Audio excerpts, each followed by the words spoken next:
আসসালামু আলাইকুম। Welcome back to English spoken class 1। তো আজকে থেকে আমরা ইংলিশ স্পোকেন ক্লাসটা স্টার্ট করছি। এভরিডে আমরা ইংলিশ স্পোকেন ক্লাসের ভিডিওটা দেব। তো আজকে আমরা রুল 1 টা দেখব। এখানে রুল 1 বা ক্লাস 1 হিসাবে আমরা সেটা সিলেক্ট করেছি। তো আজকে ফার্স্ট টাইমে আমরা verb plus ING plus extension মানে মেইন ভার্ব অথবা প্রিন্সিপাল ভার্বের সাথে যদি আমরা আইএনজি যুক্ত করি সেটার মিনিং এবং কোন সিস্টেমে হবে সেটা একটু দেখো। প্লাস এক্সটেনশন মানে বাকি অংশ।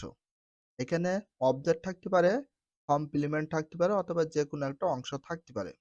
Everybody knows that practice makes man perfect. So always time প্র্যাকটিসের উপর থাকতে হবে। তো আমরা ফার্স্টে এটার মিনিং সহ দেখবো। ভার্ব প্লাস আইএনজি মানে প্রিন্সিপাল বা মেইন ভার্বের সাথে আইএনজি যুক্ত করে আমরা স্টার্ট করব।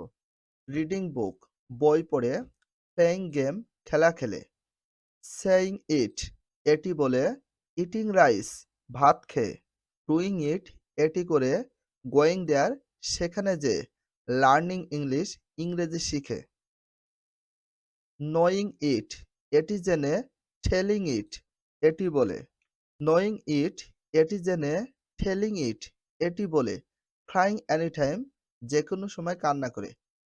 রুল অন এটা হচ্ছে আমাদের মেন স্ট্রাকচার। এই স্ট্রাকচার অনুযায়ী তোমাদের সেন্টেন্সগুলো মেক করতে হবে এবং সে অনুযায়ীও প্র্যাকটিস করতে হবে। আমি এখানে অলরেডি ৮, ৯ অথবা ১০ টি হচ্ছে সেন্টেন্স মেক করেছি। তোমরা at least verb plus ING দিয়ে এট লিস্ট 100 সেন্টেন্স কিন্তু মেক করে প্র্যাকটিস করতে হবে। হয় লিখে প্র্যাকটিস করতে হবে, হয়তোবা মুখে বলে। বাট এখানে আমরা যেহেতু আমরা বাঙালি, তো বাংলা কথাটা আমরা এখন প্র্যাকটিসে রাখতে পারি, এটার জন্য আমাদের একটু ফ্যাসিলিটি আছে।